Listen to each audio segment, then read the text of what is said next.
नमस्कार दर्शकों, मैं हूं आपके साथ सीमा रावत और आप देख रहे हैं आईटीजी टॉक्स। हर क्षेत्र की हर मुद्दे की बात आईटीजी टॉक्स पर होती है। यहाँ पर बेबाकी से हर विषय के बारे में चर्चित जो भी विषय होते हैं या फिर कुछ भी ऐसे विषय जो अछूते रह जाते हैं हर किसी से, उन पे हम विस्तार से चर्चा करते हैं। आज हम एक ऐसे विषय पर बात करने वाले हैं जिसके बारे में बात करना बहुत ज्यादा जरूरी है। उत्तराखंड लगातार कुछ युवा या यहाँ का युवा जो है नशे की तरफ रुख कर रहा है। नशा एक ऐसी बीमारी बन चुका है जो हमारे भविष्य को, हमारे युवाओं को बर्बाद कर रहा है। आज हमारे इस प्रोग्राम में हमारे साथ मौजूद है नशे के खिलाफ जो एक अभियान चला रहे हैं, जो एक मोर्चा खोले हुए हैं, एडवोकेट ललित जोशी। आज हम उनसे कई सारे विषयों पर बात करेंगे, कई सारे मुद्दों पर चर्चा करेंगे। तो सबसे पहले हम स्वागत करते हैं आज के इस कार्यक्रम में ललित जोशी जी का। तो सर, बहुत बहुत स्वागत है आपका आज के इस प्रोग्राम में। धन्यवाद मैम, धन्यवाद। सर, ललित जोशी, एडवोकेट ललित जोशी, और फिर जरूरतमंद बच्चों के लिए आप एक प्रेरणा स्रोत बने हैं। उनकी जरूरतों को पूरा कर रहे हैं, उनको शिक्षा पहुंचा रहे हैं। तो कैसा रहा ये पूरा सफर? देखिए, जो शिक्षा की अगर बात करें और ड्रग्स की बात करें, एजुकेशन की बात करें, ये एक दूसरे से कोरिलेटेड है क्योंकि ये यूथ से रिलेटेड मैटर है। और मुझे याद है कि 2008-9 में जब हम लोग कॉलेज कर रहे थे और उस समय मैं एमबीए कर रहा था, तो उन दिनों बीटेक एमबीए का बड़ा क्रेज था। क्रेज तो आज भी है, बट उन दिनों विशेष रूप से क्रेज हुआ करता था। और देहरादून में धीरे-धीरे एक फैशन, एक अट्रैक्शन, एक कुछ हटके बच्चों के अंदर एक चेंजेज आ रहे थे। और मुझे लगता है कि उस समय जो नशा है वो अदृश्य रूप से जन्म ले रहा था और धीरे-धीरे लोगों ने उसको एक फैशन बना दिया। और आज सबसे बड़ी जो समस्या है पूरे विश्व के लिए, देवभूमि उत्तराखंड के लिए तो है ही, हिंदुस्तान के लिए तो है ही, लेकिन पूरे युवा पीढ़ी और समाज के लिए एक अदृश्य आतंक के रूप में नशा आने वाली पीढ़ियों को खत्म कर रहा है। हाँ। तो 2009-10 में मेरे मन में यही भाव आए कि हम अपनी देवभूमि उत्तराखंड में रहते हैं, तो सबसे पहले अपने उत्तराखंड की बात करेंगे, अपने पहाड़ की बात करेंगे। तो मैं चूँकि पर्वतीय क्षेत्र से आता हूँ, तो मैंने धीरे-धीरे बच्चों के बीच में जाना शुरू किया। बच्चों को मोटिवेट करना शुरू किया कि जीवन में जॉब मिले ना मिले, सफलता मिले ना मिले, हमारा फिजिकल, हमारा मेडिकल, हमारे सोचने की क्षमता, हमारा उठना बैठना, हमारा आचार विचार और हमारी संगत अच्छी होनी चाहिए। क्योंकि हमारा जो पहाड़ का बच्चा है वो बेसिकली 2 चीज़ों के लिए बहुत ज़्यादा इंटरेस्टेड रहता है। सबसे पहला उसका जुनून होता है देश की रक्षा, जी। वो फौज में जाना चाहता है, वो राष्ट्र के निर्माण में अपनी भागीदारी निभाना चाहता है। तो उसके लिए भी हमारे बच्चे को फिजिकल, मेडिकल, रिटन और ओवरऑल उसका डेवलपमेंट की आवश्यकता होती है। लेकिन अभी अगर इन 15 वर्षों की बात करें, क्योंकि आज सजग इंडिया के नाम से, क्योंकि मेरा भी एक ध्येय था कि हम सजग उत्तराखंड तक ना रहे, हम सजग भारत या सजग इंडिया के माध्यम से पूरे भारतवर्ष के युवाओं को आगाह करें, उनको सजग करें कि किसी भी क्षेत्र में अगर आप जाएँ, एक प्राइवेट जॉब जाएँ, गवर्नमेंट जॉब के लिए जाएँ, आप शिक्षा के क्षेत्र में जाएँ, आप कल्चर के क्षेत्र में जाएँ, आप एक अच्छे वक्ता बनें, एक प्रवक्ता बनें, आप डिफेंस में जाना चाहें, तो हर जगह आपका जो मेडिकल है, आपका जो फिजिकल है, आपका जो बिहेवियर है, जो आपका ब्रेन है, वो पॉजिटिव होना चाहिए। तो वहाँ से लगातार मुझे बच्चों के बीच में जब मैं मिलता रहा, 2009-10 में धीरे फिर ये कारवां बढ़ता गया। आज तो लगभग सजग इंडिया के माध्यम से अभी तक पूरे देश से 60 मिलियन से अधिक लोगों ने हमारे ये कार्यक्रम देखे। लगभग 2.5 लाख के करीब हमारे सदस्य इसमें जुड़े हैं। तो मुझे अभी तक लगभग 1500 से अधिक स्कूल, कॉलेज में 95 ब्लॉक उत्तराखंड के 13 जनपदों में हमने किए। और मुझे लगता है कि इन जो 15 सालों का मेरा सफ़र रहा, अनुभव रहा, उसमें सबसे महत्वपूर्ण भूमिका ये है कि अगर हम बच्चों को टीन एज में ही समझा सके। हम्म। अगर हम 6 टू 12th के बच्चे जब 13 साल से लेके 18 साल के बीच में बच्चे होते हैं, उस समय उनको ये समझा सके कि बेटा राष्ट्र के निर्माण में भूमिका केवल फौज में जाने से नहीं होगी, क्योंकि फौज में जो फौजी है, जो सैनिक है, वो किसी क्षेत्र का नहीं, वो किसी जाति धर्म का नहीं, वो देश का होता है। बिल्कुल। वो अखंड भारत के निर्माण के लिए, भारत माँ की रक्षा के लिए -डिग्री टेम्परेचर में भी कश्मीर से लेके सियाचिन तक खड़ा है। क्योंकि हम देवभूमि उत्तराखंड चाइना, नेपाल से लगे हैं, तो अंतर्राष्ट्रीय राज्य भी हम हैं। तो हमारी एक बहुत बड़ी नैतिकता हो जाती है, हमारी ज़िम्मेदारी हो जाती है कि वहाँ पर अगर देश का जवान देश की रक्षा कर रहा है, तो जो देश के अंदर एक अदृश्य आतंकवाद है, इससे देश की रक्षा कौन करेगा? बूढ़े माँ-बाप की रक्षा कौन करेगा? वो माँ जिसका बेटा कल शहीद हुआ है, उसकी भावनाओं की रक्षा कौन करेगा? उनकी आने वाली पीढ़ियों की कौन रक्षा करेगा? क्योंकि उनकी देश की रक्षा के लिए तो देश का सैनिक शहीद भी हो जाता है। किसी की छोटी-सी उम्र में बच्चे अनाथ हो जाते हैं। बिल्कुल। कई माएँ विधवाएँ हो जाती हैं, कई की माँग का सिंदूर मिट जाता है, कई बुजुर्गों के माता-पिता के बुढ़ापे की लाठी टूट जाती है। तो क्या हमारा एक नैतिक कर्तव्य नहीं है कि हम अपने राष्ट्र के निर्माण में अगर भूमिका निभाना चाहें, तो सबसे पहले हम अपने माता-पिता के बारे में, अपने समाज के बारे में सोचें। तो युवा संवाद के माध्यम से 2009-10 में हमने ये संवाद प्रारंभ किया। स्कूलों में गए, गाँवों में गए, इंटर कॉलेजों में गए, प्राइवेट स्कूलों में गए और बच्चों के बीच में हमने राष्ट्र निर्माण में युवाओं की भूमिका, युवाओं की दशा और दिशा, आतंक का हथियार नशा, क्योंकि नशे को मैं एक तरह से आतंक का पर्यायवाची मानता हूँ, क्योंकि ये अदृश्य आतंकवाद है। आप लगातार डेली पेपर में पढ़िए, चाहे अभी होली की बात थी, हाँ। कुछ दिन पहले की बात थी, हरिद्वार में 3 महीने पहले की घटना है। एक बच्चा स्मैक का लती हो गया, उसको आदत होगी स्मैक की, माँ ने टोका, पिताजी कमाने वाले नहीं, माँ की एज बहुत आगे वृद्धावस्था में, माँ पैसे नहीं दे पाई तो उसने जो है फावड़े से माँ के ऊपर वार किया। माँ को इतना मारा और लास्ट में घसीट के बाथरूम में उनको बंद कर दिया और दूसरे दिन उनकी डेड बॉडी मिली। तो आप समझ लीजिए कि ये कैसा आतंक है कि बच्चा, क्योंकि दुनिया में कोई किसी से प्यार करे ना करे, अपनी माँ से तो माँ से ज़रूर तो करे। जरूर करता है। तो अगर बच्चा अपनी माँ की हत्या कर सकता है, जिस माँ ने उसको दूध पिलाया, मतलब कितनी उम्मीदें माँ-बाप अपने बच्चों के लिए रखते बिल्कुल। हैं कि मतलब मेरा बेटा बड़ा होगा, मेरी बेटी बड़ी होगी, आज हम भूखे-प्यासे संघर्ष करके उनको पाले-पोसे, ये बुढ़ापे में हमारा सहारा बनेंगे। लेकिन वही बच्चा बुढ़ापे में जब उनका सहारा बनना था, उस बुढ़ापे को आने से पहले ही उनको घर से निकाल रहा है, उनके ऊपर हथियार उठा रहा है। जिस पिता ने गोद में रखा था उसके सर पे कुल्हाड़ी से वार कर रहा है।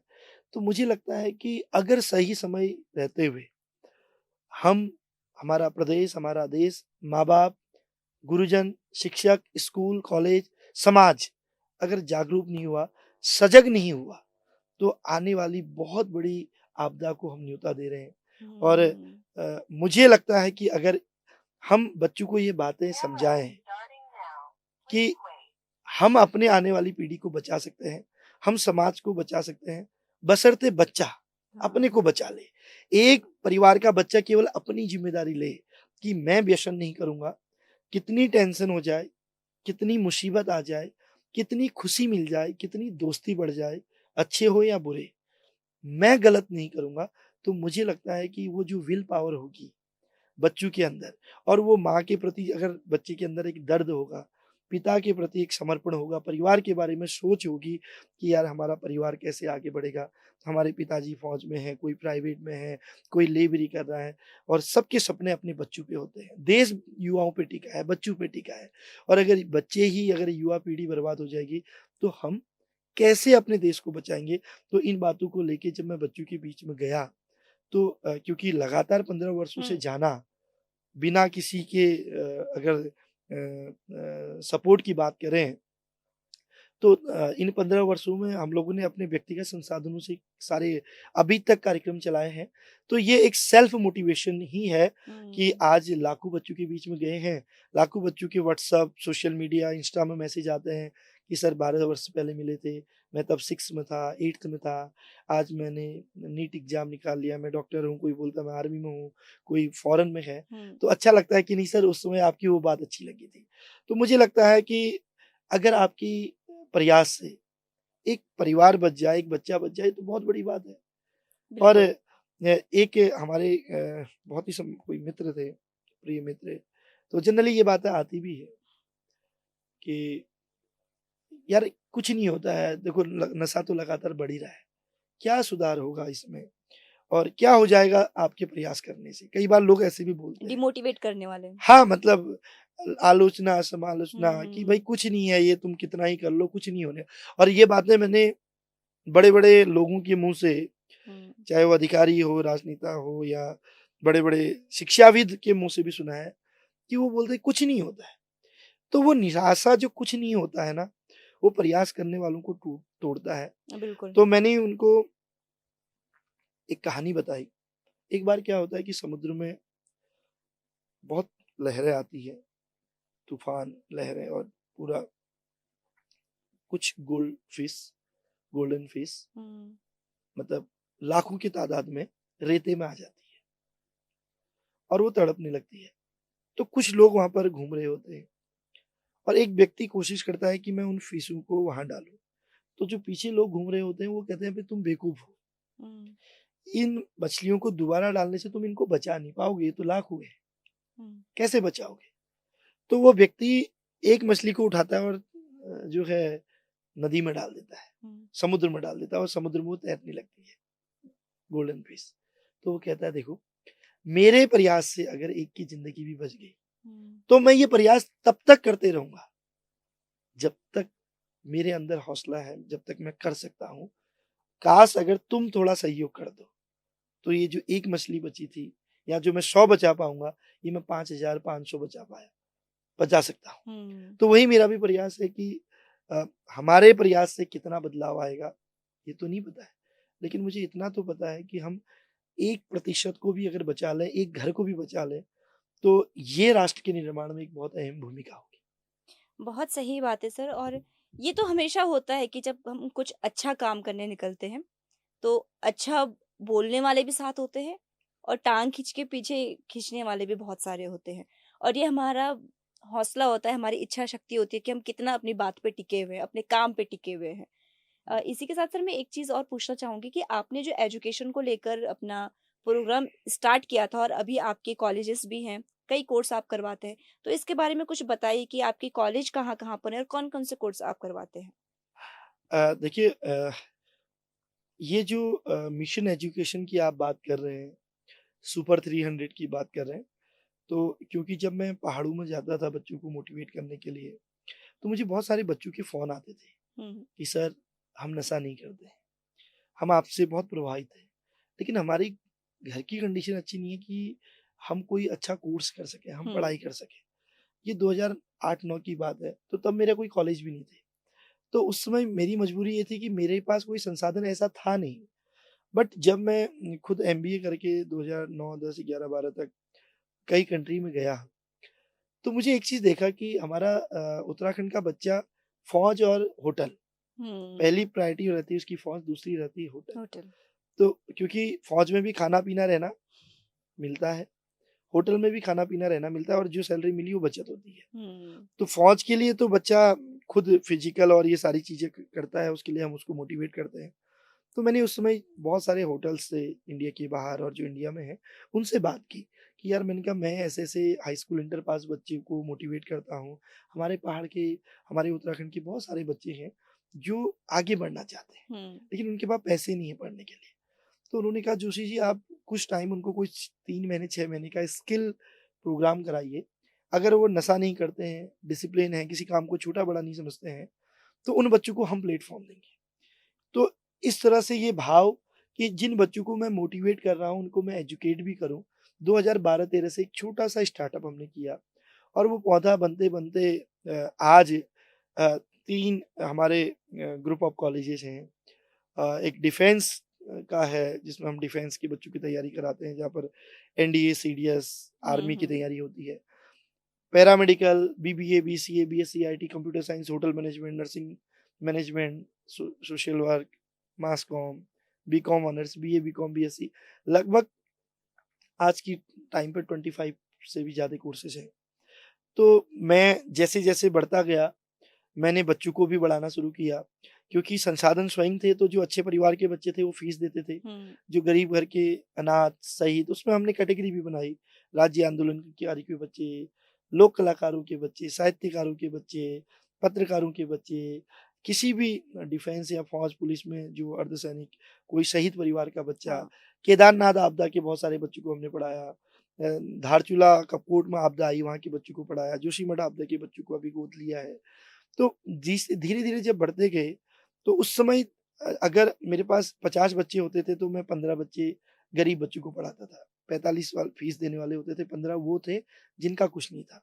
10 बच्चे अगर फीस देके खाना खाने वाले हैं, तो 1 बच्चा अनाथ खाता था या जो नहीं दे सकता है। फिर कोरोना जब आया, कोरोना ने और आँखें खोल दी। कोरोना में बड़े-बड़े लोग चले गए। तो एक मन में भाव आया कि भाई देखिए, आज अगर राष्ट्र का निर्माण करना है या राष्ट्र की सेवा करनी है, तो मैं फौज में जाने का बड़ा शौक था, फौज में नहीं जा पाया। तो मैंने कहा अब जो मैं काम कर रहा हूँ, वही मेरे लिए राष्ट्र की सेवा है। तो धीरे-धीरे मन में आया कि जब तुम बच्चों को मोटिवेट कर रहे हो, तो उनको एजुकेट भी करो। एजुकेट के साथ-साथ उनको आप सेल्फ एम्प्लॉयमेंटेशन के लिए भी काम करो। यानी कि बच्चे को आप प्रेरित भी कर रहे हैं, मोटिवेट भी कर रहे हैं, एजुकेट भी कर रहे हैं, और उसके बाद उसको रोज़गार में देने के लिए, लगाने के लिए या स्व-उद्यमी बनाने के लिए भी प्रेरित कर रहे हैं। तो कोरोना में जब हालत देखी कि अच्छे-अच्छे घरों के लोग चले गए, तो उस समय हमने मन में विचार आया कि हम 100 बच्चों को पढ़ाएँगे, जिनकी हम 100% ट्यूशन फीस माफ़ करेंगे। वो हमारा सक्सेस रहा। कई बच्चे अनाथ हुए, एक बच्चे के तो मदर-फादर की डेथ हो गई थी। मुकुल जोशी, आज वो सेना में भर्ती हो चुका है, उसके छोटे भाई को एचएम कराया, वो किसी होटल में 5 स्टार में काम कर रहा है। तो वो बेचारा पोल खोल बहुगुणा जी ने उसको दिखाया था, वो स्टोरी उस समय। तो वो बच्चे 1 हफ्ता जो है मंडी में रहे थे, 1 हफ्ता रेलवे स्टेशन में रहे थे, तो उनके जिनके अपने माँ-बाप चले गए और मकान मालिक ने उनको घर से निकाल दिया था। तो मैंने सोशल मीडिया में देखा, तो मैंने कहा नहीं, तुम मेरे पास आओ, ईश्वर ने मेरे को दिया है, तो तुम मेरे साथ रहोगे। तो माँ भगवती की ऐसी अनुकंपा रही कि उसने, छोटे ने इंटर किया, बड़े ने तैयारी की, आज एक फौज में है और दूसरा होटल में है। तो जब कोरोना में भी ऐसे बहुत सारे बच्चों को हमने अलग-अलग शॉर्ट टर्म कोर्स कराए, आज वो बच्चे अपने पैरों में खड़े हैं। तो फिर बाद में मेरे मन में विश्वास आया, तो मैंने कहा मेरे पास जितने कोर्सेज हैं, मैं हर कोर्स में 10 से 20 सीटें रिज़र्व रखूँगा इन बच्चों के लिए। तो अगर 25 सीटें हैं, तो आज हमारे पास हर साल 300 सीटें हैं। इन बच्चों के लिए जो आर्थिक रूप से कमज़ोर हैं, उनकी ट्यूशन फीस हम माफ़ करते हैं, वो अपना व्यवस्था रहने-खाने की कर लेते हैं। एग्ज़ामिनेशन फीस या छोटा-मोटा खर्चा दे दे लेते हैं। अगर कहीं 3-4 लाख का खर्चा है, तो 20-30 हज़ार रुपए उनको पड़ता है, बाकी 3 साढ़े 3 लाख रुपए हम ट्यूशन फीस, जो मेन असली होता है, वो हम माफ़ करते हैं। इस संकल्प के साथ कि कल वो बच्चा किसी गरीब अनाथ को पढ़ाएगा। तो आज ये तादाद लगभग 1000 से ऊपर जा चुकी है, और सैकड़ों बच्चे आज जॉब कर रहे हैं। कई बच्चे अपने, जिनको हमने पढ़ाया था, वो अपने गाँव के बच्चों को पढ़ा रहे हैं। तो धीरे-धीरे मनोबल बढ़ते गया, और आज लाखों बच्चे जुड़े हैं, और उन बच्चों को हम मोटिवेट भी करते हैं, साथ में एजुकेटेड भी करते हैं, क्योंकि लाइफ तो छोटी है, बिल्कुल। और हर कोई तो इस जीवन में रामलीला का पार्ट खेलता है। समझ लीजिए कि जिस दिन तक ईश्वर ने लिखा है कि बेटा तेरा एक्टिंग यहाँ तक है, उस तभी तक आप कर सकते हो, उसके बाद तो सबको फिर यहाँ से जाना ही है। तो मुझे लगता है कि 60 साल के बाद कोई काम करें, क्यों ना हम आज करें, ताकि आने वाले 60 साल, 40 साल में हम लाखों बच्चों की मदद कर सकें। बिल्कुल। और इतनी कम उम्र में आप ये इतना सब कुछ कर रहे हैं, क्योंकि सबसे ज़्यादा ज़रूरी होती है एजुकेशन। चाहे वो शिक्षा आप उनको पढ़ाई-लिखाई वाली डिग्री वाली दे रहे हैं, या फिर उनके स्किल को बढ़ाने के लिए या उनके व्यवहार को बढ़ाने के लिए अगर आप उनको शिक्षित कर रहे हैं, तो ये अपने आप में बहुत बड़ा काम है। सर, आप पहाड़ के हर क्षेत्र में गए हैं, हर जगह की स्थिति आपने देखी है। मैं आपसे जानना चाहूँगी कि उस समय में और इस समय में पहाड़ की, क्योंकि अभी भी आप कुछ कुछ महीने पहले तक आप पहाड़ के अलग-अलग जगहों से घूम के आए हैं, जगहों का आपने जो निरीक्षण किया है, तो तब की एजुकेशन में और अब की एजुकेशन में आप कितना अंतर देखते हैं कि कहाँ तक पहुंच पाई है शिक्षा बच्चों के पास? देखिए, आज ऐसा नहीं है। पहाड़ों में शिक्षा हमारे टाइम पे भी थी, आज भी है, आज और बेहतर सुविधाएँ मिल गई है। हम्म। लेकिन तब संस्कारों पे जोर दिया जाता है, आज केवल शिक्षा के साथ अंग्रेजी पे जोर दिया जा रहा है। अंग्रेजी भी बहुत ज़रूरी है, इंग्लिश, क्योंकि वही कल्चर बन गया है और अगर बच्चे को बाहर जाना है तो आना ही चाहिए। आना ही चाहिए। लेकिन सबसे महत्वपूर्ण है स्कूल, घर, परिवार। अगर जब तक हम बच्चों को संस्कार नहीं देंगे, जो इन 15 सालों में रिड्यूस हुआ है। हम्म। पहले से माँ-बाप टोकते थे, पड़ोसी टोकता था। अगर गाँव के किसी व्यक्ति ने बच्चे को गलत करते हुए देख लिया तो बिना पूछे कान पकड़ता था। आज माँ-बाप अपने बच्चे को नहीं टोक पा रहे हैं। उसके बहुत सारे कारण हैं। किसी का 1 बच्चा है, किसी का 2 बच्चा है, किसी को बच्चे से डर लगती है कि बच्चा कुछ कर ना ले। तो ये देखिए कि जो बच्चे 2005 के बाद के बॉर्न हैं या 2000 के बाद के हैं और अधिकतर अब जो जितनी नई बॉर्न जनरेशन है, तो मुझे लगता है कि उन बच्चों को का आईक्यू लेवल बहुत अच्छा है, लेकिन जो उनका ईक्यू लेवल है, वो बहुत डाउन है। जो जो हम एक बच्चे के अंदर धैर्य होना चाहिए, एक पेशेंस होना चाहिए, दिमाग बहुत अच्छा है, लेकिन वो किसी भी चीज़ को लेके बहुत जल्दी एक्साइटेड होना, बहुत जल्दी टेंशन में आना, बहुत ज़्यादा डिप्रेशन में जाना, क्योंकि इतना कॉम्पिटिशन हो गया, इतना सोशल मीडिया, इतनी चीज़ें हो गई कि कई बार वो बच्चा अपने आप को स्थिर नहीं कर पाता है। तो मुझे लगता है कि स्कूल, कॉलेजों की ज़िम्मेदारी भी होनी चाहिए और मैं लगातार इन 15 वर्षों में मैंने देखा है, बिल्डिंगें अच्छी बनी हैं, शिक्षा में भी नए-नए नवाचार हुए हैं। लेकिन जो मुझे लगता है कि इस समय घर-घर और पहाड़-पहाड़ तक नसा जा चुका है, स्मैक। हाँ। तो ये एक बहुत ही शोचनीय विषय है कि इसको एक जन आंदोलन के रूप में पुलिस को, प्रशासन को, लोगों को, माँ-बाप को, स्कूल, घर, परिवार, क्योंकि अगर ये युवा पीढ़ी ही नहीं रहेगी, तो आप किसके लिए स्कूल बनाओगे? सही किसके बात लिए है। घर बनाओगे? रोज़गार किसके लिए सृजित करोगे? अगर आने वाली पीढ़ियाँ ही बर्बाद हो गई, तो मुझे लगता है कि ये बहुत बड़ा एक अ, अभिशाप होगा अगर हम समय रहते नहीं चेते और एजुकेशन के साथ-साथ इन बातों को हम शुरू से लाएँ। हम्म। क्योंकि हम जब तक एक इमोशनल कनेक्ट करके बच्चों के अंदर ये भाव नहीं जागृत कर पाए कि बेटा जब बच्चा इंटर में रहता है, 6th से लेके 12th के बीच में रहता है, तो उनकी माँ-बाप की जो आयु होती है, वो लगभग 45 से 60 के बीच में होती है। तो उस समय माँ-बाप का पूरा फ़ोकस अपने बच्चों पे होता है। तो हम्म। ये भाव बच्चे के ऊपर भी आने चाहिए कि हमारे माँ-बाप को आगे हमारे परिवार को, हमारे समाज को और उनके बुढ़ापे की लाठी हमको बनना है। हमको समाज की सेवा भी करनी है, राष्ट्र का निर्माण भी करना है, हमें अपनी भागीदारी भी निभानी है, भले ही मैं एक दुकान चलाऊँ। हम्म। ज़रूरी थोड़ा है बड़ा बन के ही कोई बड़ा बन सकता है। मुझे तो आज भी याद है कि जब हम पहाड़ से लौटे थे, जब पहाड़ से आए थे और मैं अक्सर बोलता हूँ बच्चों को भी कि ललित जोशी को लोग आज जानते हैं कि कॉलेज का चेयरमैन है, 3-4 कॉलेज चल रहे हैं, बड़ा आदमी है। तो ललित जोशी कभी बड़ा नहीं था, इसलिए आज भी बड़ा नहीं है। क्योंकि जब हम हल्द्वानी आए तो हमारे पास कुछ नहीं था। अ, प्राइमरी स्कूल में पढ़े, हिंदी मीडियम में पढ़े, पहले शुरुआत में शिशु मंदिर, विद्या मंदिर तक 8th तक पढ़े, उसके बाद हल्द्वानी आए, इंटर कॉलेज में पढ़े और मुझे आज भी याद है क्योंकि इस समय माँ पूर्णागिरि का मेला चल रहा है टनकपुर में। हम्म। कुछ समय पूर्व ही धामी साहब उसका उद्घाटन करके आए हैं। तो मैं भी ये गर्मियों की छुट्टियों में वहाँ गया था, हमारे चाचा टनकपुर रहते हैं। तो मुझे याद है कि मेरे मन में उन दिनों साइकिल खरीदने का बड़ा क्रेज़ था, लेकिन आर्थिक स्थिति घर की बहुत अच्छी नहीं थी। घर वालों से माँग नहीं सकते थे, पिताजी हम्म। की बहुत कम सैलरी थी प्राइवेट में और माँ जी लोग तो वैसे ही गाय पाल के दूध बेच के पढ़ाते थे, लेकिन दूसरे बच्चों को देख के मन करता था। तो मुझे आज भी याद है कि मैंने एक दुकान में वहाँ पर जहाँ प्रसाद बेचते थे, 5 दिन काम किया, ₹250 कमाए और उस ₹250 से अपना स्टार्टअप किया। परमल, दाना, चुन्नी, अगरबत्ती मार्केट से लाके 5 दिन के बाद छठे दिन खुद सीखा और अपना स्टार्टअप किया और 28 दिन में 18,000 का प्रसाद बेचा। अपने लिए पहली बार 5800 की साइकिल खरीदी हम्म। और बहुत सारे सामान खरीदा, मम्मी के लिए भी गिफ्ट खरीदा, साड़ी खरीदी। मुझे याद है नेपाल वहाँ से ब्रह्मदेव नज़दीक पड़ता है, वहाँ से वो चमकीले चादर आते थे, कपड़े वो लिए, जूते लिए, वहाँ के नेपाल से जो मिलते थे सस्ते। तो मतलब एक वहाँ से भाव आया कि यार हम सब कुछ कर सकते हैं अगर ईश्वर ने हाथ पैर दिए हैं। इसलिए मैं आपके चैनल के माध्यम से भी और इस चर्चा के माध्यम से भी कहना चाहता हूँ कि कभी एक तो बच्चों को या हमारे युवा पीढ़ी को या किसी भी परिवार को गरीब नहीं समझना चाहिए। बिल्कुल। कोई भी व्यक्ति अपने आप को गरीब ना समझे, क्योंकि अगर भगवान ने आपको 2 हाथ 2 पैर दिए हैं, अगर आपके पास 2 हाथ हैं, 2 पैर हैं, तो आप ईश्वर का शुक्र मनाओ कि आप कुछ भी कर सकते हो। सही बात केवल है। आपको विल पावर चाहिए, केवल इच्छा शक्ति चाहिए। आप पूरी दुनिया को अपनी मुट्ठी में कर सकते हो। केवल आपकी संगत, आपके विचार, आचार, संस्कार अच्छे चाहिए। वो तभी होंगे अच्छे जब आप व्यसनों से दूर रहेंगे, नशे से दूर रहेंगे। ये चीज़ें आपको काल्पनिक दुनिया में ले जाती हैं। और हुँ, जो बच्चा एक बार नशे का आदी हो गया, कहते हैं ना कि prevention is better than cure.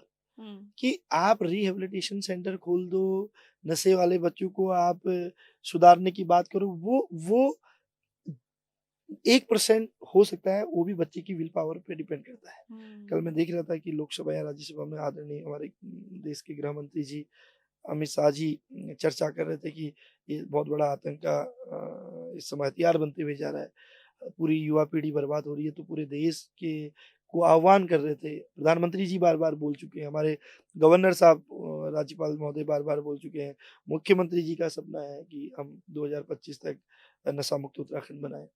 तो ये सपना चाहे प्रधानमंत्री जी का हो या अमित शाह जी का हो या हमारे राज्यपाल महोदय का हो या हमारा हो या मोदी जी का हो या धामी जी का, ये सपना तब पूरा होगा जब इसमें एक-एक व्यक्ति प्रतिभाग करेगा। हुँ, नौकरी से पहले आपका बच्चा बच जाए, आपका बच्चा सुरक्षित रहे, ऐसा एटमॉस्फेयर बनाइए।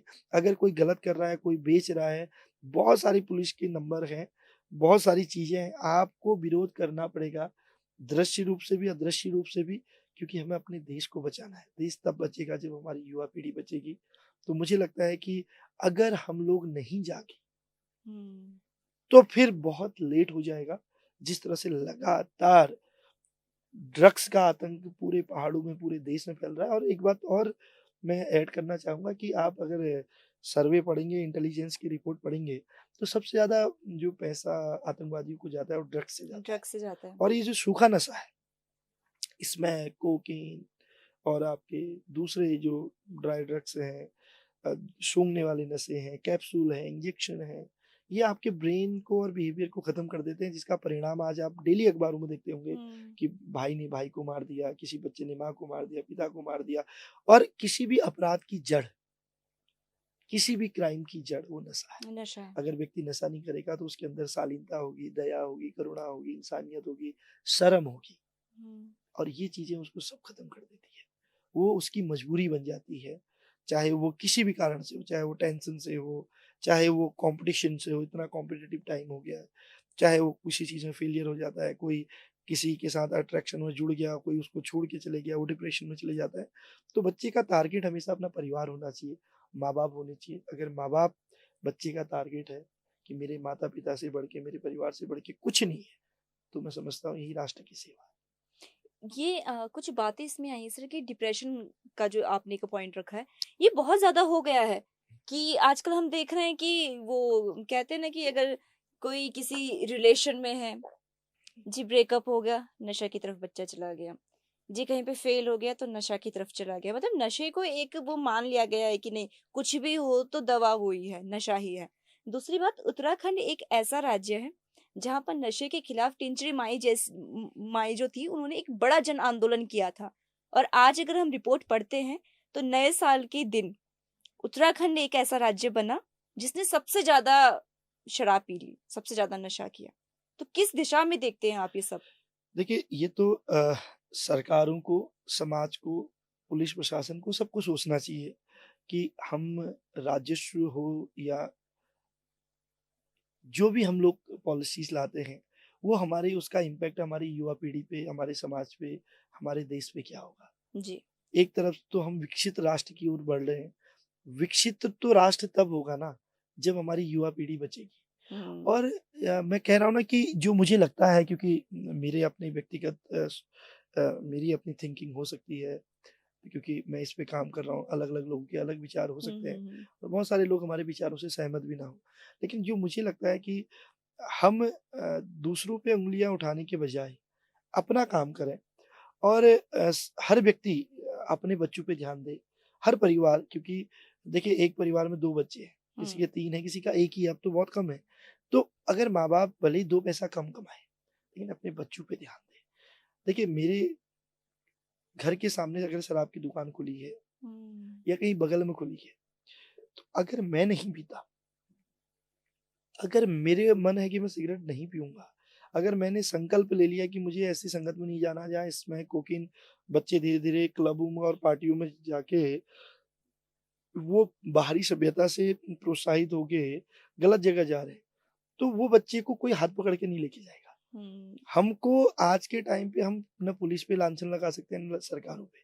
सरकार पुलिस को क्या करना चाहिए, क्या नहीं करना चाहिए, ये मुझे लगता है कि वहाँ पर जो बैठे हुए लोग हैं उनको सोचना चाहिए। लेकिन एक समाज के रूप में, एक समाज सोशल एक्टिविस्ट के रूप में मैं ये समझता हूँ कि हम सबका ये कर्तव्य होना चाहिए कि हम अपने स्तर से लोगों को जागरूक करें कि ये चीज़ें ना करें। और छोटी-मोटी दिक्कतें आती हैं, लाइफ में फेलियर भी होता है, सक्सेस भी मिलती है, बहुत सारे सपने टूट जाते हैं, बहुत सारी इच्छाएँ टूट जाती हैं। उनसे भी बढ़ के जीवन है, क्योंकि ईश्वर ने एक चीज़ आप सत्य मानिए, कई बार क्या होता है कि जब कोई चीज़ में आप असफल हो जाते हैं, आपको लगता है मेरी ज़िंदगी खत्म हो गई है। लेकिन कुछ समय बाद आप देखते हैं, आप कहते हैं कि नहीं यार, वो उस समय अगर ऐसा नहीं हुआ होता, वो ठोकर नहीं लगी होती, वो मेरे साथ उस समय एक छोटी-सी प्रॉब्लम नहीं आई होती, तो शायद आज मैं यहाँ नहीं पहुँचता। हाँ। तो मुझे लगता है कि जब-जब परेशानियाँ आती हैं, तो वो समझ लीजिए कि कोई अंधकार छँट रहा है, कोई अंधकार मिट रहा है, फिर एक सूरज की किरण आती है, वो उससे ज़्यादा रोशनी देती है। तो हमेशा इंसान को आशावादी होना चाहिए और सेल्फ मोटिवेटेड होना चाहिए कि नहीं, ईश्वर ने अगर कहीं पे कुछ आज मेरे साथ गलत हुआ है, तो हो सकता है कुछ बड़ा गलत होने से बच बेटर है गए कि हों। ये छोटे गलत में ही निपट हुँ। गया है। तो मुझे लगता है कि ये सारी चीज़ें अगर आप एक पॉजिटिव एटीट्यूड के साथ आगे बढ़ेंगे, तो ये छोटे-छोटे ब्रेकअप, छोटा फेलियर, जॉब न मिल पाना, वो फिर समस्याएँ नहीं है। और एक बात और मैं बताऊँ, जितना मैं, क्योंकि 2 ढाई सौ लोग मेरे अंडर काम करते हैं, आज के टाइम पे एक अच्छा एम्प्लॉयी, एक अच्छा हुँ। व्यक्ति, एक अच्छा काम करने वाला व्यक्ति बहुत मुश्किल हो गया है। बहुत ज़्यादा। आपको एक अच्छा ड्राइवर, एक अच्छा क्लर्क, एक अच्छा टीचर, एक अच्छा कंप्यूटर ऑपरेटर, एक अच्छा काउंसलर, एक अच्छा व्यक्ति जिसको कोई ना देखे, वो अपनी काम ईमानदारी से करे। आज हर संस्था ऐसा व्यक्ति चाहती है जो अपने काम को अपना भगवान समझे कि मेरा ये काम है, तो इस समय अगर मैं 8 घंटे अपने काम के प्रति समर्पित हूँ, तो मैं काम करूँ। हुँ। क्योंकि वो जो मालिक है या जो एंटरप्रेन्योर है जिसने जोड़ के इस काम को किया, वो इस उम्मीद से करता है कि मेरी टीम जो है अच्छा काम करेगी।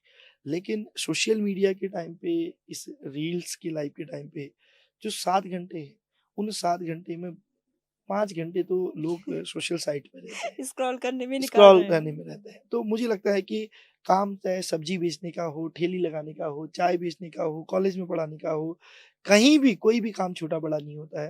एक हुँ। तो मन में ये नहीं होना चाहिए कि कोई काम छोटा-बड़ा है। एक सब्जी वाला भी डेली 2000, 4000, 5000 कमाता है। एक आराम से। कबाड़ी जो स्क्रैप, हमको लगता है तो कबाड़ है। तो आप देखते होंगे बड़े-बड़े जो कबाड़ी कबाड़ इकट्ठा करते हैं, वो करोड़पति, अरबपति हैं। और जो लोग कोट पैंट टाई पहन के काम कर रहे हैं, वो 10-20 हज़ार नौकरी करते हैं। हुँ। तो कई बार ऐसा लगता है कि व्हाइट कॉलर जॉब बड़ी होती है, जहाँ कोट पैंट टाई पहनते हैं वही काम बड़ा होता है। तो मुझे तो ये बात तब समझ में आ गई थी जब मैंने मंदिर में प्रसाद बेचा और मुझे पता था कि वो ₹11 की प्रसाद में कितनी कॉस्टिंग है। हुँ। मतलब 5-6 रुपए की कॉस्टिंग में ₹11 का प्रसाद, 7-8 रुपए की कॉस्टिंग में ₹21 का प्रसाद, 18-19 रुपए की कॉस्टिंग में ₹21 का, ₹51 का प्रसाद, यानी कि 60-70% मार्जिन होता है। छोटे-छोटे कामों में बहुत बड़ा मार्जिन होता है। तो हम सबको एक तो सरकारी नौकरियों के प्रति भी इतना मोह नहीं रखना पड़ेगा चाहिए कि, क्योंकि वो लिमिट है। हुँ। हम हम हम नौकरी के बजाय नौकरी देने वाले बने। और देवभूमि उत्तराखंड में तो क्या नहीं है। जल, जंगल, ज़मीन, पर्यटन, सब हमारा है। तीर्थाटन सब हमारा है। हुँ। केवल इच्छा शक्ति चाहिए।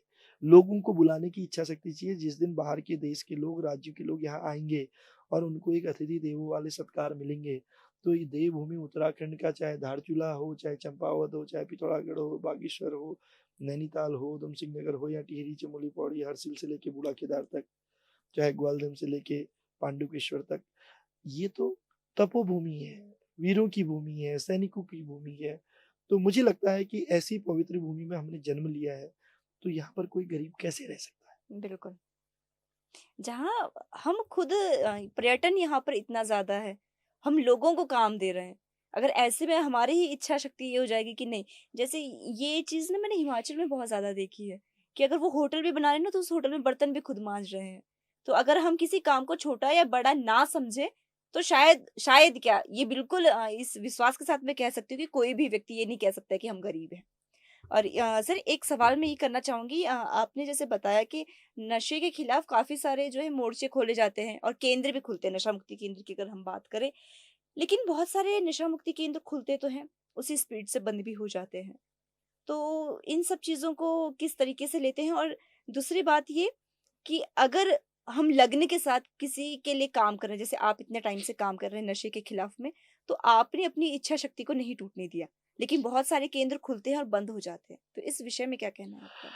देखिए 2 बातें हैं, क्योंकि जो अगर हम ड्रग्स की बात करें हुँ, तो मैंने आपको 2 बातें बताई कि एक तो होता है प्रिवेंशन, हुँ, एक होता है क्योर। तो प्रिवेंशन होता है जब कोई बीमारी होने से पहले उसको बचाया जा सके। कैंसर के होने के बाद वो first stage, second stage, third stage, यही नशे की स्टेज भी है। हुँ, हुँ, एक शुरुआती फैशन, अट्रैक्शन, टेंशन, 2 कश ले लिया, आज कश ले लिया, कल उसमें कुछ और मिला के पी लिया। फिर एक बार धीरे-धीरे एक स्टेज ऐसी आती है जो थर्ड, फोर्थ होती है, उसमें इंसान लती हो जाता है। हुँ, तब उसे माँ-बाप, समाज कुछ नहीं चाहिए, उसे तड़प होती है, उसके एक-एक रोम-रोम टूटता है। ऐसा लगता है कि जो नसें हैं वो टूट रही है, क्योंकि मैंने बहुत सारे बच्चों से मैं मिला, कई बच्चों को मैंने रिहैबिलिट करने की कोशिश भी की, कुछों को किया भी। लेकिन कहीं न कहीं मुझे जो लगता है जो ये रिहैबिलिटेशन सेंटर है, ठीक है, एक ये रोकने का एक ज़रिया हो सकता है कि 6 महीने तुमने किसी ऐसी जगह बच्चों को रखा जहाँ से उनको रिहैबिलिट किया जाए। लेकिन मुझे लगता है कि रिहैबिलिटेशन सेंटर का जो रिज़ल्ट है, हुँ, वो 1 या 2% से ज़्यादा नहीं है। और कई लोगों ने तो अब व्यवसाय के रूप में भी नशा मुक्ति केंद्र चलाने शुरू कर दिए हैं। उनको पता है कि माँ-बाप इतने परेशान हो चुके हैं, वो लाख रुपए भी देने को तैयार हैं। तो लोग उसे मल्टीपल करते हैं कि 100 बच्चे आएँगे तो इतना करोड़, 200 बच्चे आएँगे तो इतना करोड़।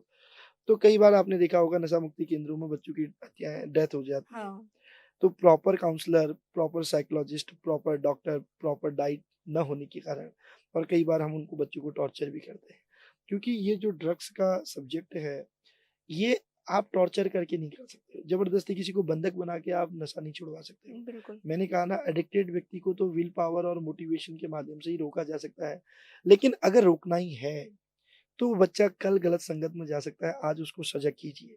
इसीलिए मैं कहता हूँ कि सजग इंडिया के माध्यम से हम लोगों ने बच्चों को सजग करने की कोशिश की कि बेटा वो कैंसर के मुँह पे मत जाओ, जहाँ पर आपको first stage, second stage, third stage में देखा जाने लगा या देखा जाए। आप आज बचो, हुँ, खुद को बचाओ, दूसरों को बचाओ, तभी ये देश बचेगा। और इसका एक ही इलाज है, जैसे टीबी है, कैंसर है, बहुत सारे ऐसे इलाज हैं। टीबी का तो इलाज हो गया, लेकिन कैंसर आज भी आप देखते हैं तो इंसान की जान ले लेता है। हुँ, वही है, अगर एक बार जो बच्चा नशे में गया, तो 100 होंगे तो उसमें से 2 या 1 बच्चा वापस आ पाता है। 80% बच्चों की ज़िंदगी तो बर्बाद होती है। उसके बिल्कुल। कुल का नाश हो जाता है, माँ-बाप परेशान, भाई-बहन, मतलब पूरा परिवार बिखर जाता है। माँ-बापों के सपने टूट जाते हैं। आज भी कई माँ-बाप बोल नहीं पाते हैं, पड़ोस में, रिश्तेदारी में, शर्म के मारे, क्योंकि 1 बच्चा है, 2 बच्चा है, किसको क्या बोले, वो अंदर ही अंदर घुटते हैं। हुँ, उनको कोई समझाने वाला नहीं था। बड़ों को अगर कोई किसी के घर में बड़े करते हैं माँ-बाप, तो उनको भी अपने ऊपर कंट्रोल रखना चाहिए। लेकिन मैं क्योंकि यूथ के बीच से मिलता हूँ, तो मैं कहता हूँ बेटा ठीक है, माँ-बाप को या पिताजी को कोई समझाने वाला नहीं था, वो पीते हैं। लेकिन माँ का हालत देखो ना, माँ कितना सहन करती है। गाँव में खेती कर रही है, जंगल में जा रही है, फिर शाम को आके अगर पति नशा करके उसको पीटे, तो वो भी तो किसी की बेटी है। तो वो बच्चे अपनी माँ को भी तो देखते हैं, समाज को भी तो देखते हैं। तो मुझे लगता है कि हमें वहाँ पर भी ये सीख लेनी चाहिए कि कम से कम जो घटना हमारे माँ के साथ हुई, हमारे परिवार के साथ हुई, वो हमारे साथ ना हो। तो हुँ, उस समय हो सकता है उनके पिताजी, भाई किसी को उस तरह का समझाने वाले लोग ना मिले हों या ऐसी दोस्ती ना मिली हो। तो नए बच्चों को तो कम से कम हम प्रयास कर रहे हैं कि तुम अपने आप को बचाओ, ये देश बच जाएगा। हुँ। दरअसल बात होती यही है ना कि जो बीत चुका है उसको हम बदल नहीं सकते हैं। अब अगर हम कोई युवाओं की बात करें तो वो नई फसल है। तो नई फसल का हम ध्यान रख सकते हैं कि ये खराब ना हो, बिल्कुल, कहीं से बर्बाद ना हो जाए। बिल्कुल, बिल्कुल। सर, सजग इंडिया के थ्रू आगे क्या-क्या बदलाव आप लेकर आने वाले हैं? हम लोगों ने एक छोटी-सी ये जो कोशिश की कि हम लोगों को जागरूक करें। अभी हमने ब्लॉक वाइज़ फिर से, क्योंकि अभी जैसे स्कूल खुलेंगे, आजकल परीक्षाएँ चल रही हैं, लगभग समापन में हैं। तो हमने ये सोचा है कि हम इसको ना कंटिन्यू मोड पे काम करेंगे। अभी तो हम साल में 3 महीने तो स्कूलों में जाते हैं, बाकी सोशल प्रोग्राम तो करते ही हैं। बट मैंने ये सोचा है कि इसको हम अपने स्तर से एक तो डेली एक स्कूल हम करेंगे महीने में, एटलीस्ट 20-25 स्कूल में, अगर हम एक स्कूल में 500-1000 बच्चा भी है, तो हम 10 से 15-20 हज़ार परिवार तक पहुँच सकते हैं। हुँ। दूसरा, हम लोग ब्लॉक लेवल में, स्कूल लेवल में अपने वॉलंटियर बना रहे हैं। हर स्कूल में 10 हम सजग इंडिया के, अपने सजग उत्तराखंड के सजग प्रहरी बना रहे हैं, हुँ। कि वो 10 बच्चे जो हमसे मोटिवेटेड हैं, जो बच्चे चाहते हैं कि हम अपने आस-पास का वातावरण अच्छा बनाएँ, तो वो वॉलंटियर हमें बनाना पड़ेगा, जो हम बना भी रहे हैं। हुँ। दूसरा, हमने ये भी सोचा है कि हम महिला मंगल दल, युवा मंगल दल, जो हमारी माताएँ-बहनें हैं, जो समाज में अलग-अलग, चाहे नर्सिंग के फील्ड में एएनएम हैं या आशा कार्यकर्ता हैं, उनको भी जोड़ेंगे।